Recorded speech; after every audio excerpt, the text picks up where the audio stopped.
Cade, my man, we are so excited to end season 7 with a special guest. But first of all, how are you this evening? Doing well. Grateful to be down here in Columbia, ready to get rolling in a regional. Absolutely. We'll get into where you should be. But, anyways, I want to ask you something to get us started, man. You got the AirPods in or the Beats or whatever it is you put in your ears to listen to music. What's your favorite song? What's the go to jam right now? If I'm just listening to music, it's anything Zach Bryan. Zach Bryan till the day I die. I I love that. I love that. My host, they don't have a lot of class and culture. They don't appreciate the country music as the way I do. But let's get into something I'm sure we can all agree on. You're going to watch a baseball movie, any baseball movie that's ever been made. What's your go to there? Tough question. I like the classic bench warmers. Get a good laugh. I think that's a good one.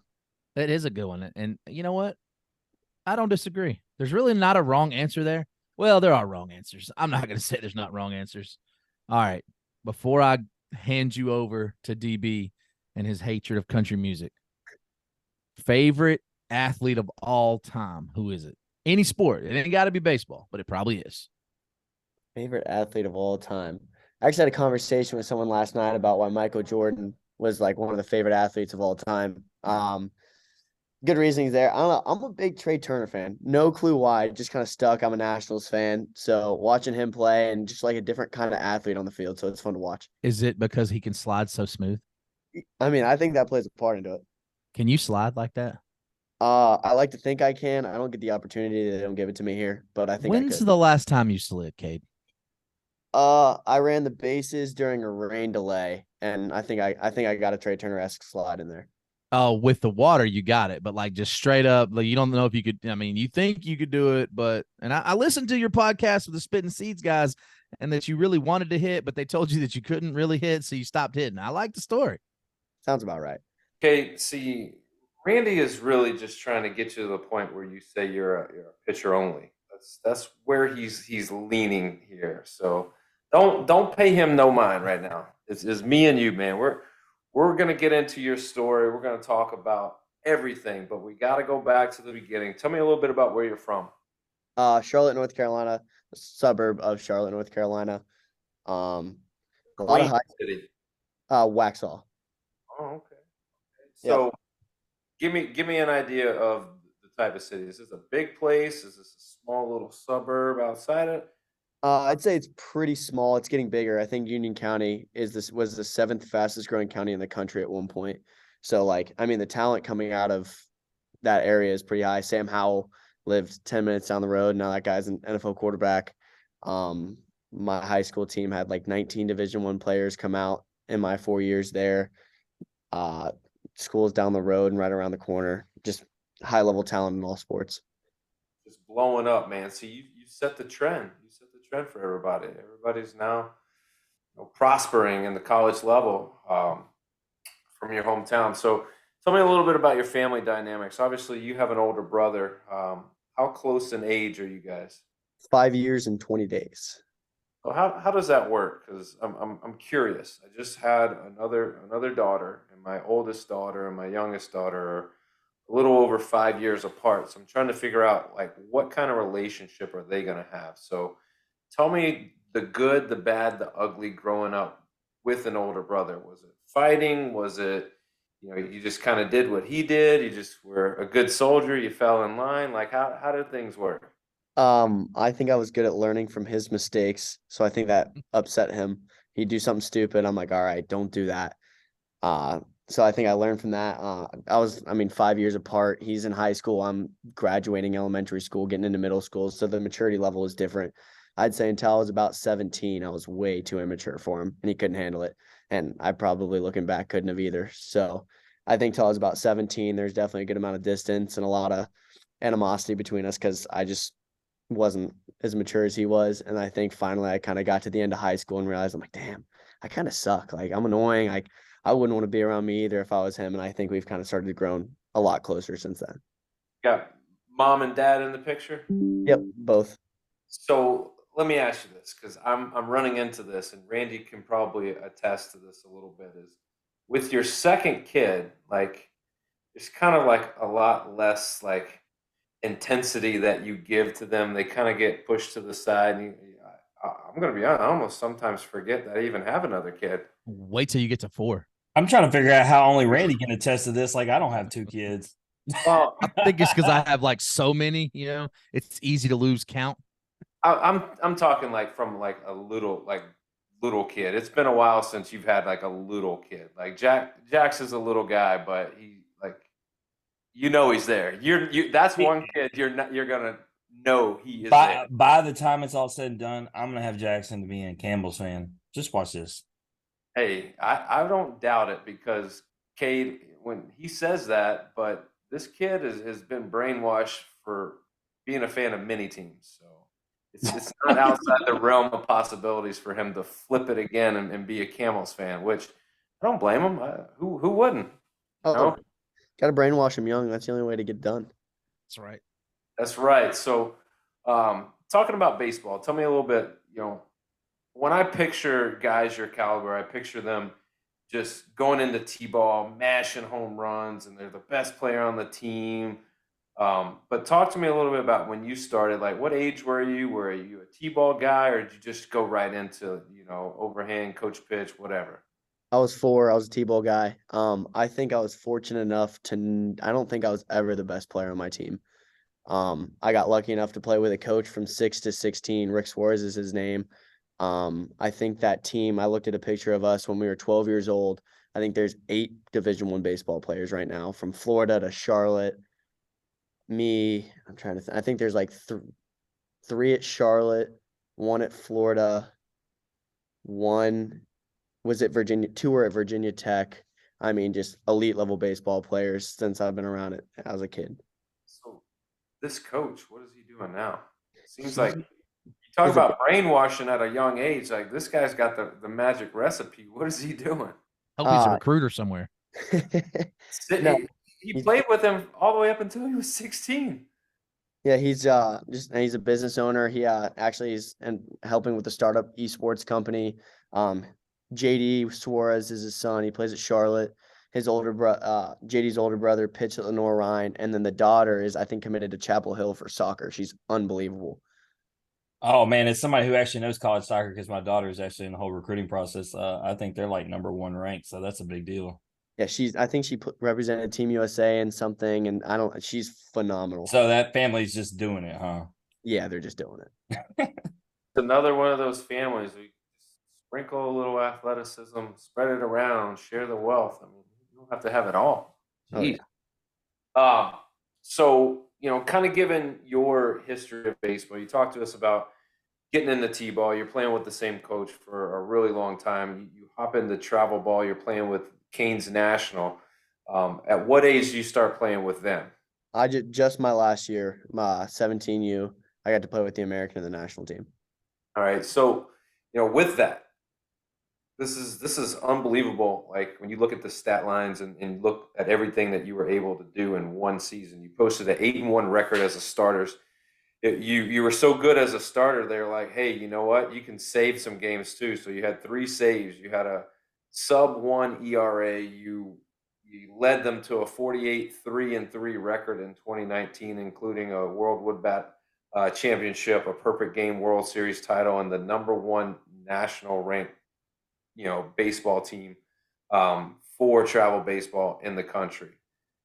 Talk to me a little bit about that experience, but also how that helped you develop your game and just playing against the best of the best.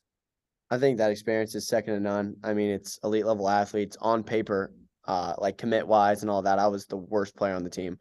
Like everybody, I think I was the only mid-major guy on the team besides I want to say UC Irvine commit, and then Riley Eichhoff, who is committed to Virginia, who's now at Coastal, who's hosting a regional. So, I mean, being around elite level talent with Coach Petty and Coach Millsy and all that, just high level intelligence, talent, and all that, I think it helped shape my work ethic and knowing like, hey, if I'm going to be around these dudes, which I'm going to be around in college and further after that, I'm like, I got to figure it out and like I got to go. Yeah, we have the conversation a lot with a lot of athletes about the difference between the travel ball and the high school, just the level of competition, just the overall importance of getting to the next level. Obviously, you did play in high school. You were a really good high school player outside of the travel ball. What high school did you go to? Cuthbertson High School. Yeah, so there, just there alone, 9-0 record, another sub 1 ERA, 85 strikeouts. You actually this time, we have some batting stats. And I would push for you to get some ABs. I mean, you were 364 batting average. You were named All Conference and Team MVP in 2019. You were Male Performance of the Year in 2020. You were nominated for Pitcher of the Year. I mean, you got a lot of accolades just in high school alone. Um, Tell me a little bit about that experience and what it was like, and just the importance of, just high school baseball outside of the travel part. I think it's the building of the culture. My freshman year, we had 16 seniors, a ton of them going to play college baseball. So they kind of established a culture. And then the head coach left. So now it's like, all right, we got to rebuild this, like basically an entirely new team. We kind of got to figure it out. Played through the season. We weren't great. And then head coach leaves again. So now we have another new coach trying to build this culture again. So I think it gives more of that collegiate atmosphere, building the culture and being around the same guys year after year and figuring out ways to take the next step further. Yeah, it seems like you guys figured it out. I mean, towards the 2019-2020 season, you guys were cruising. But with all the accolades, obviously one was more fun than the other. What would you say was more fun, high school or Canes National?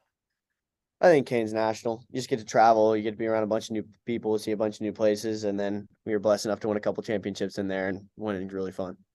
Yeah, I mean, it's getting to a point now where these travel ball organizations, it's almost like a mini version of a professional team, or at least a college atmosphere, especially if you're playing with the type of players that you got a chance to play with.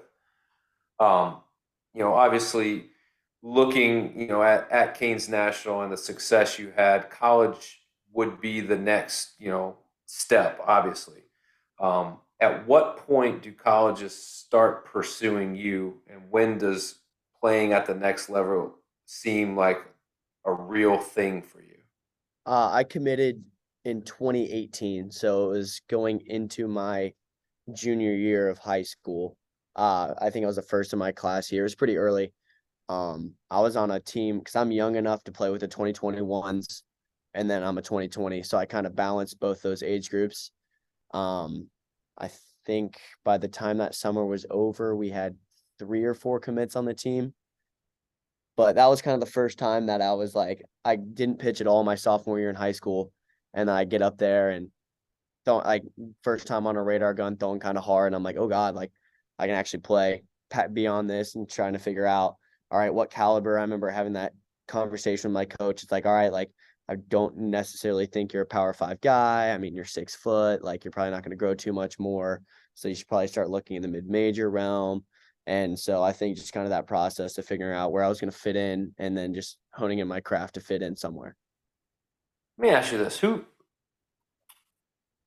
taught you to pitch? Because when I look at you pitch, it's kind of unorthodox.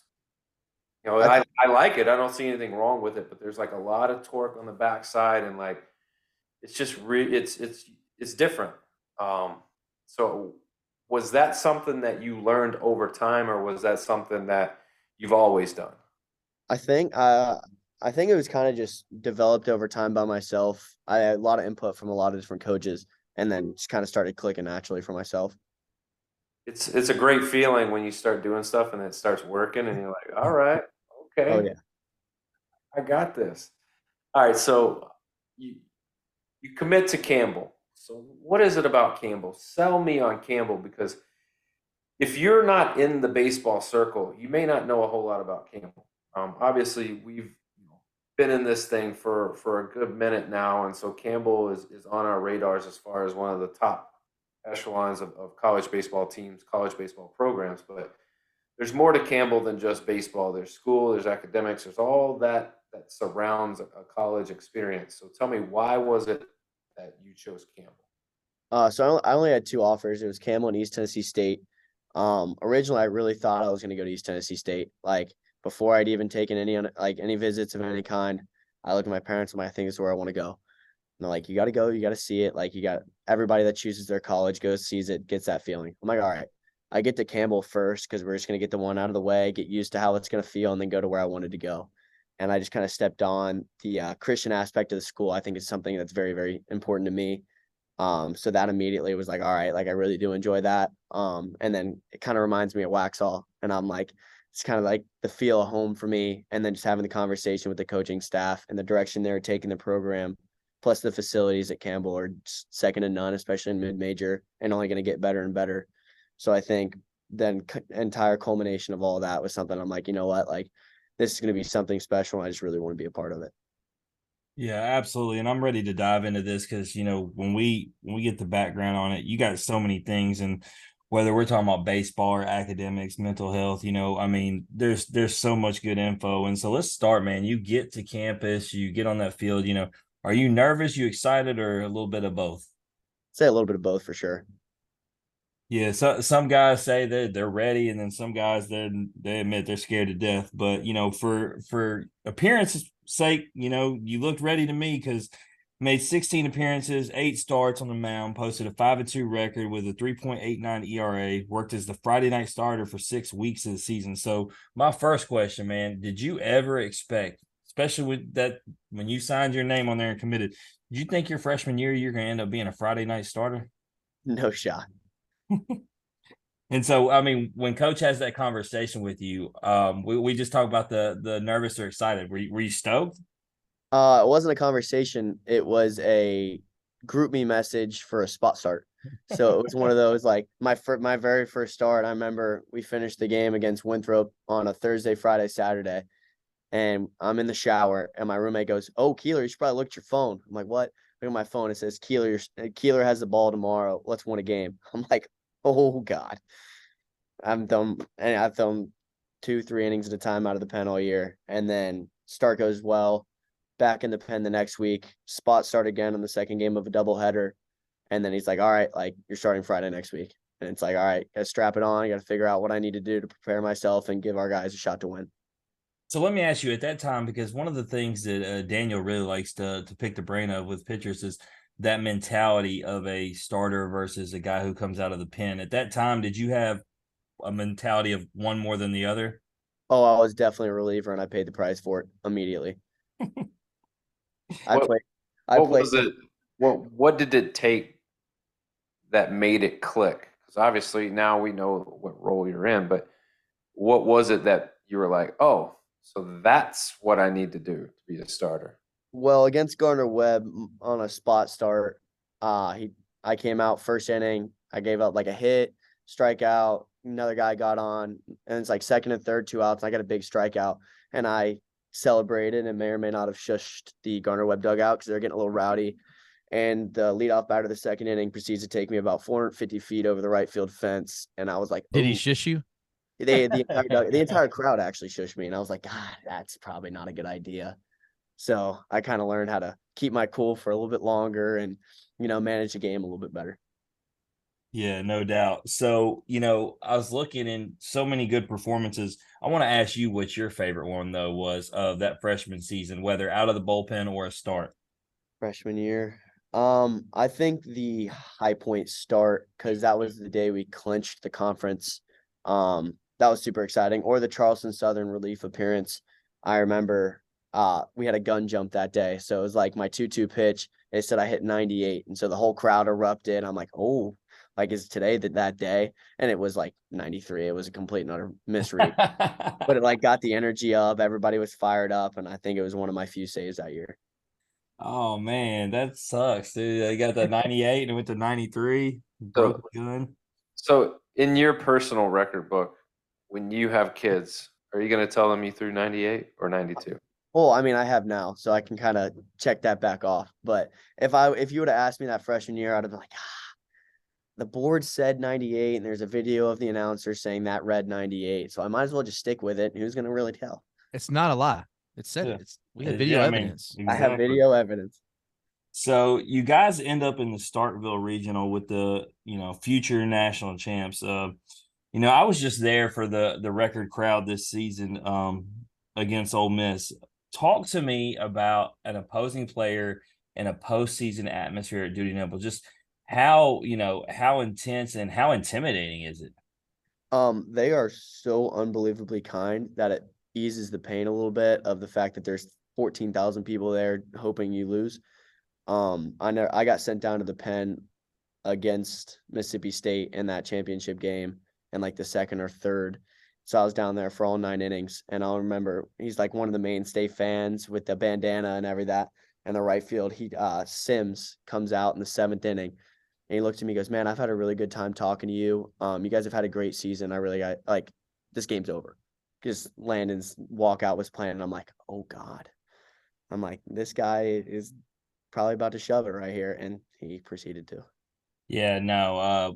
My son, we joked about my son, but he's actually a Mississippi State fan while I'm an LSU fan. And so we went to all the games, and exactly what you said. If Landon Sims was coming out there, you knew what was going to happen. But fantastic guy. But talking about that crowd, I got to ask, did they feed you well?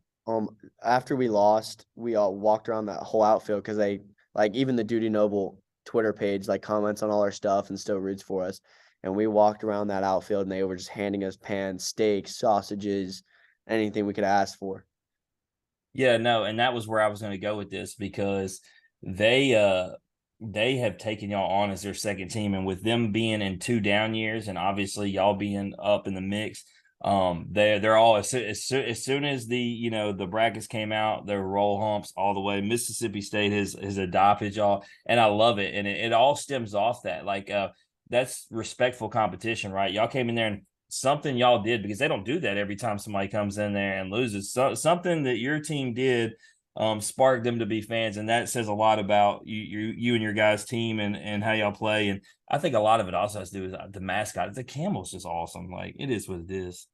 But sophomore year, you get into that 16 appearances, 15 starts with a 4-6 record and a 4.07 ERA. Struck out a program record 111 batters, 14th in the nation in hits allowed per nine. That transition from freshman to sophomore, you talked about, obviously there's time in the pen. You were just talking to Daniel about the change you made. Just talk about the major change for you, whether it was mentally, physically, or both, from that freshman to sophomore season. I think it was definitely the addition of the fourth pitch. That's when my freshman summer is when I developed the cutter slider hybrid. People call it either other. It's the same pitch. But I think that was a big difference maker for me because no matter how hard you throw or how good your fastball is, if they know it's coming, it's probably going to get hit. So I never had anything to get people off my fastball. So I came in my sophomore year like, all right, I need a pitch that I can throw in the zone consistently so they can't sit on one time. And I think adding that in my arsenal was the difference maker. That was the pitch in Daniel's arsenal. He had the cutter. That was the one, man, and a changeup. You flip a changeup in there every now and then. You get guys thinking. So, once again, obviously a lot of performances and, not trying to take too long on the episode, man. Sophomore season, give me your favorite start for that season. Favorite start was ECU, but favorite appearance was the one relief appearance against Charleston Southern. Nice. And the ECU one, I didn't look at it. Was it in the jungle or was it at home? Oh, it was in the jungle. So another man, you get stuck in all these atmospheres in these big games, Cade. I love it. It ain't gonna get any easier for you, buddy. Yeah, well, no, we fixing to talk about one, and he didn't want to before the episode, but we got to. Our other host is a Tennessee fan, and we can't duck and dodge. So you go from Starkville Regional freshman season to sophomore year, team that just absolutely cruised and killed through the regular season, and you got to go to Knoxville to play Randy's Vols. But man, I got to tell you, dude, when they talk about people who are dogs on the mound, I went through that stat line and I went through that box score, and dude, against the top lineup, people are going to see the 7 runs, but you went 7 innings and had 10 Ks. So just talk to me about being in that atmosphere going against that lineup, but man, being able to grind it out and still be able to give your team a real shot at winning that game. They hit 2 3-run home runs. Gilbert's still hasn't landed. It's still orbiting the earth somewhere. 2 really good swings. The Ball Ortega hit outs. Like I'll see the highlights every now and then. I still can't believe like that was a perfectly executed pitch up and in at 96, and he just turned on it and got every stitch of it. And I'm like, all right, like tip your cap. The Gilbert one, I went splitter, both buried. He swung at both of them, and I went to go back for the third one, and I didn't quite get it down, and he was sitting all over it. He's actually best friends with one of my teammates, so I've had conversations with him about it. He's like, dude, I was sitting it the entire time, and he's like, you just threw it where I could hit it. So I'm like, all right. Other than that, those two swings, it was one of those things. I'm like, you know what? The crowd's going to give me all the energy I need. I just got to go out here and trust what I'm going to do and kind of just fill up the zone and trust the guys behind me. I mean, Neto made some phenomenal plays at short, Belvin at third. The offense was unbelievable. I mean, got the SEC pitcher of the year out within 4 innings. So they gave me all the support I needed, and we just came up a little bit short. Yeah. You got a chance to see Zach Neto play? He's unbelievable, man. Oh, yeah. He gets called up, and like it's just like he gets better. That kid he's ridiculous. Phenomenal athlete, phenomenal person, phenomenal teammate. It's just fun to watch him succeed.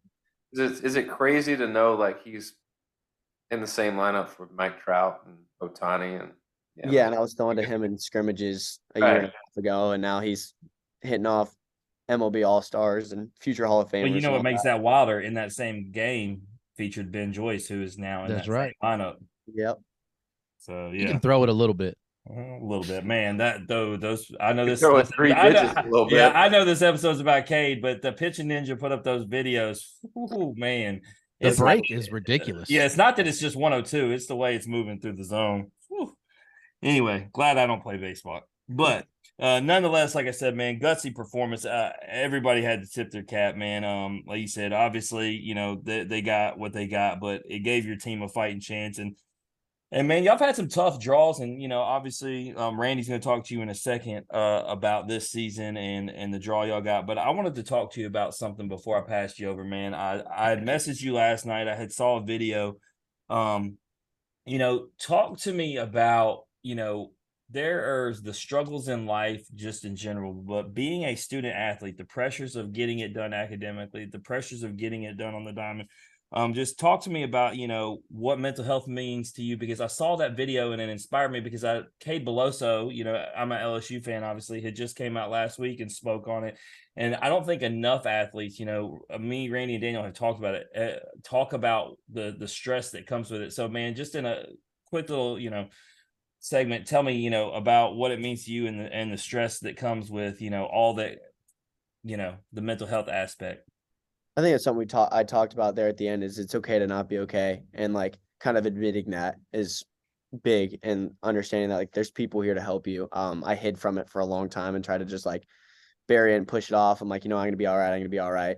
Finally, like got to me a little bit, and I had to work through it all. And then I've decided like, if I can be open about it, I can deal with any of the stigmatisms that come with it and any of that. But like, if I can help one person understand like, hey, it's okay to not be okay, and be that kind of person for them, then any uncomfortability I could ever feel would be worth it. Yeah, no, you're exactly right. We talked about that. We've talked about that a lot on this show. So shout out to you for doing that. But listen, we've talked about a lot of your accolades, stats, and all that. But I don't want to gloss over this, man, because I don't think I ever made honor roll. But for you, you were a 2-time Big South Presidential Honor Roll. So, Cade, talk to us about what academics and why that's so important to you. I think that's just something I was raised on. I joke around. I watched my brother kind of go through high school, and he was the guy that would get 98s on his tests and not do his homework and get a B or C in the class. And I was like, you know what? Like, academics are super important to me. Was lucky enough to come into Campbell with 18 credits from AP courses in high school. So I was like, you know what? We have a 4+1 program at Campbell. I'll get my regular degree in 3 years, my master's in 4. That's before I thought baseball was going to take off the way it did. And then I realized like, hey, I can make something out of this baseball.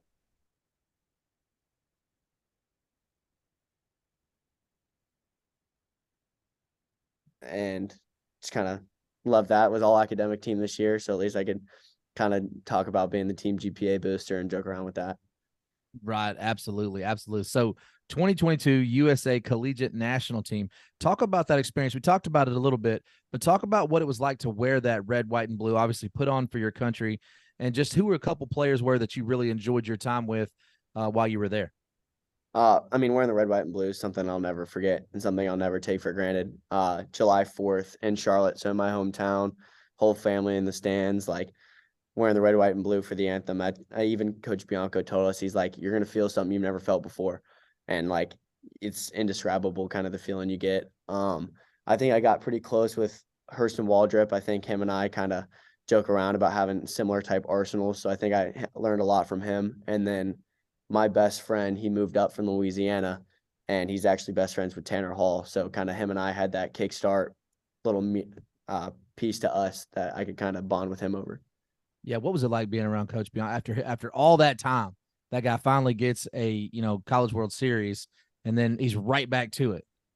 Oh, it was he showed up and didn't skip a beat. He's like, you know what? He's like, I'll celebrate when I celebrate, but like I'm here for this. I'm here to go win a gold medal. And then was just a phenomenal mentor and coach throughout the entire process. Yeah, seems like a really good dude. So back into you, man. This season, 8-0 in 12 appearances, 2.82 ERA, 87 Ks, third year experience. But my question is this: what was it that you did, or do you think it was the mustache that really got you over the top? I think the mustache has been big. I love it. I like to joke around. I try to pitch with it, with the goatee, and just stick with what works. If it's just the stash, if it's the goatee, whatever I can have out there.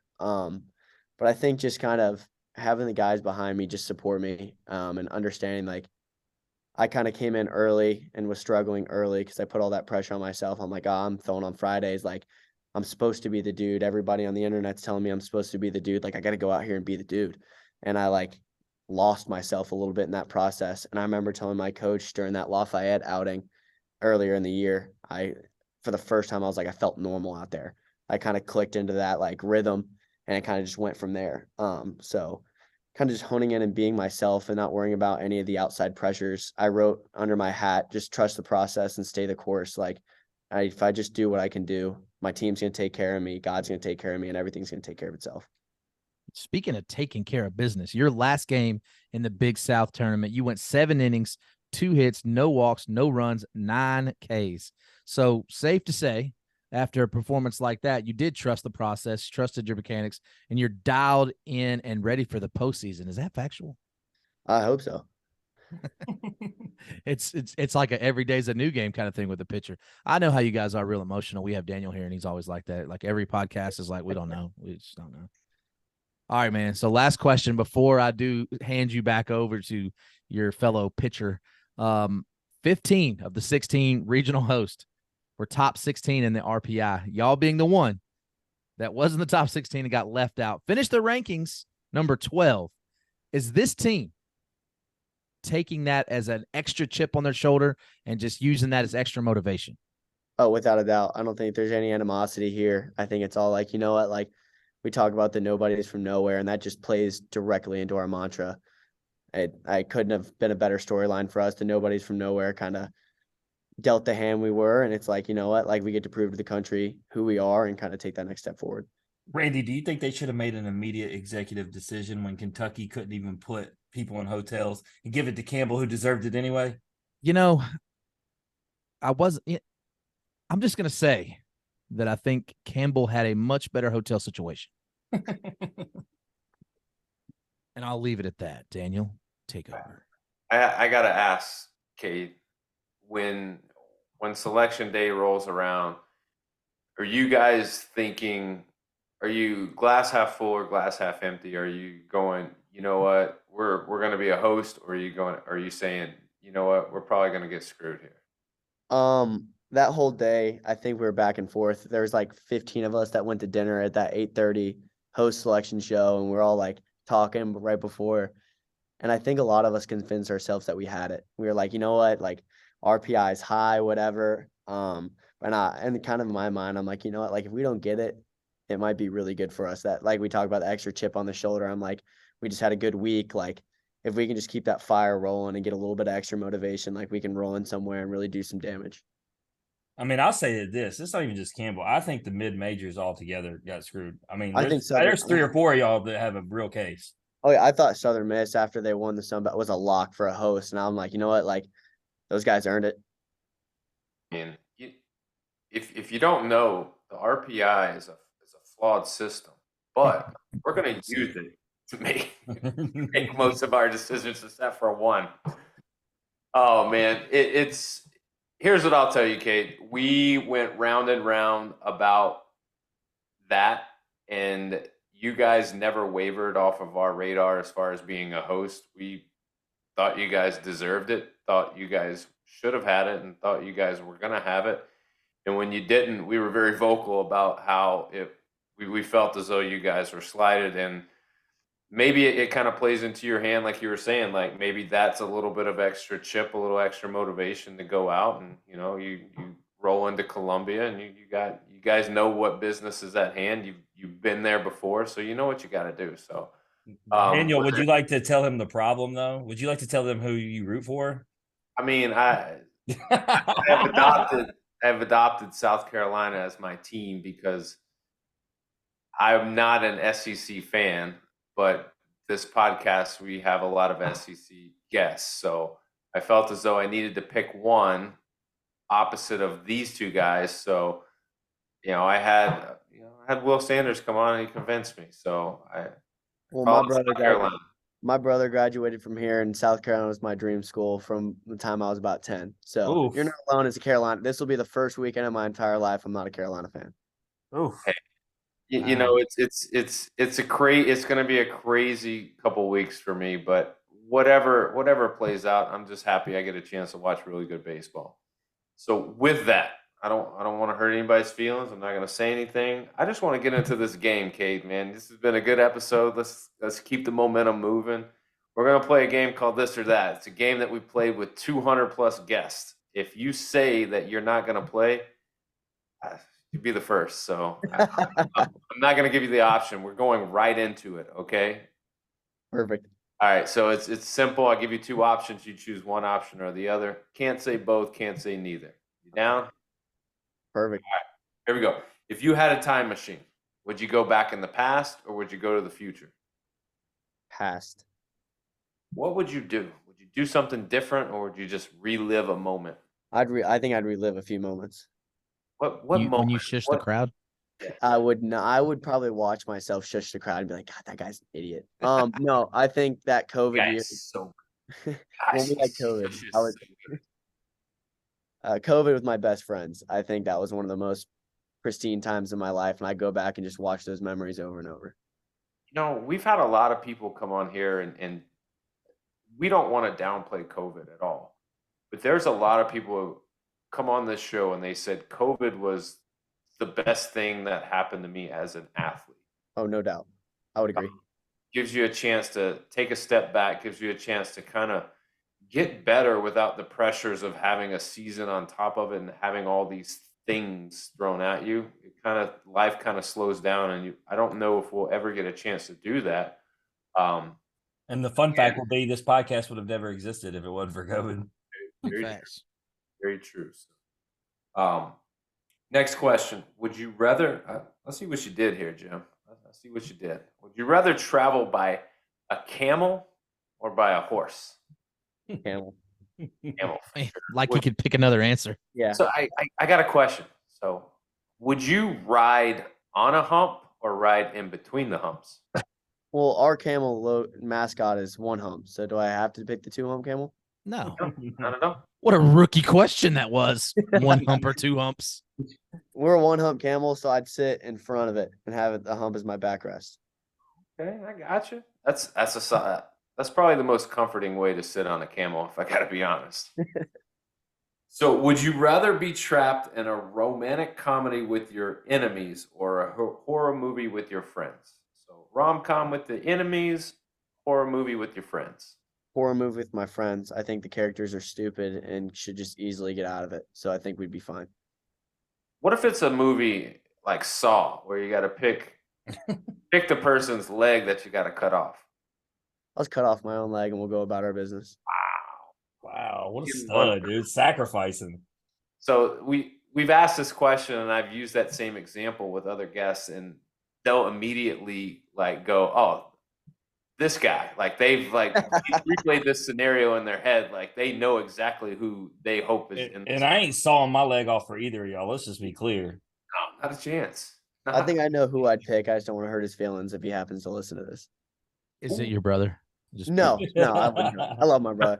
It's It'd not. be one of It's not Nito, is it? I mean, No, it'd be one of my friends back home. I'd cut his leg off in a heartbeat.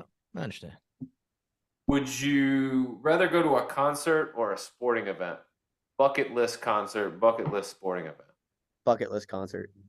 What? We know who it is. Zach Bryan at Red Rocks. Take me there. Perfect. No, you know what, Daniel? He doesn't deserve the sound because he said Red Rock. So many people don't know where they would want to see it, and he picked the right place. You know, Red Rocks is being played out. Red Rocks. There's is no like, such thing as being That's played absurd. out. It's the That's spot. Red Rocks is like when guys shoot a three and they just do this. Listen, man, I'm gonna tell you something, man. Jim, Florida has officially changed our boy. He's changed it, man. He just wants to be on the beach with like the ocean in the background, watching like Taylor Swift, man. I don't know what's going on. So if you don't like country and you're in Florida, what music do you listen to? Everything Gangsta rap. than country. Everything except that's. He Yeah, still well, listens. I'm actually willing to bet when he works out every day, he still listens to Memphis rap. It's in the rotation. Depends. I got a couple podcasts that I got to listen to for sure. I got to get caught up on my news, so it really depends. But most of the time, Memphis rap is in the rotation for sure. That man said, I don't listen to country, but I do have MMCNBC on there. Boring. Hey, all right. Black uniforms or white uniforms? I love our All Blacks. Oh, they're so fresh. They're so nice. If I'm not gonna say if when you make it to Omaha, Cade, you may not like them so much because it is hotter than balls in Omaha. I threw in black pins in Arizona with Canes National, so You'll be don't get fine. much hotter than that. Yeah, you're good. Would you rather be attacked by a grizzly bear or a tiger? You're not surviving either. But if No, you you're had not. to Which be one's? I think tighter- grizzly bear would be quicker. So I'm gonna go grizzly bear. Yeah, me too. I'm going grizzly bear. You might catch them napping. They like to hibernate. You might catch them on a full belly. You're not gonna outrun it. You're not gonna outclimb it. You're not gonna outmuscle it. But you may just get lucky. I think Nick Kurtz, the last guest, actually stole the show by saying he wanted to wrestle it. I mean, I've been waiting for a guest looking for the challenge. I mean, you hear of bear attack survivors. When's the last time you heard of a tiger attack survivor? Never. Never. Ever, you're right. Never heard of it. They hunt at night too, so that's kind of a no-win situation. Last question, Cade, before we let you bounce, man. Would you rather betray your best friend or would you rather go to jail for 5 years, but it's going to jail for a crime you didn't commit? I mean, how bad is this betrayal are we talking Oh, about? this is the ultimate betrayal. There's no coming back. Like, y'all are not boys no more. Like, it's worse than just cutting your boy's leg off. Like, this is like, Yeah, no, put me in jail. No doubt.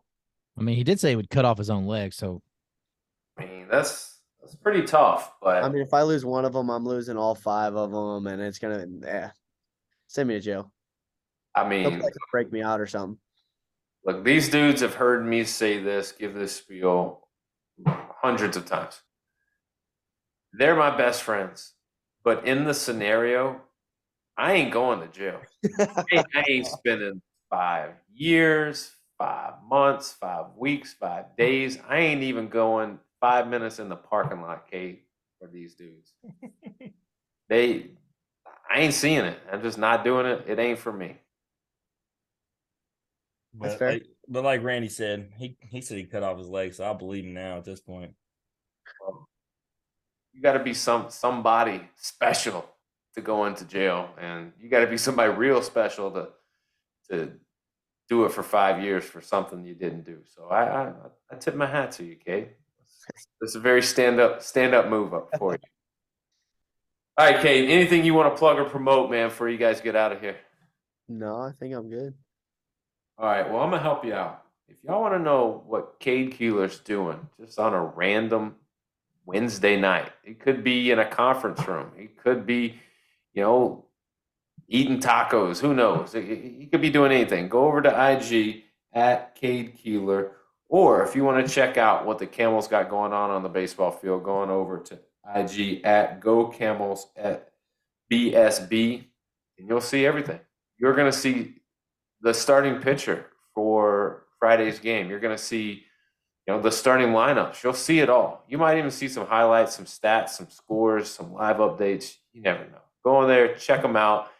Okay, man, we know that you guys, kicked things off on Friday, 1:00, got NC State, ACC Network.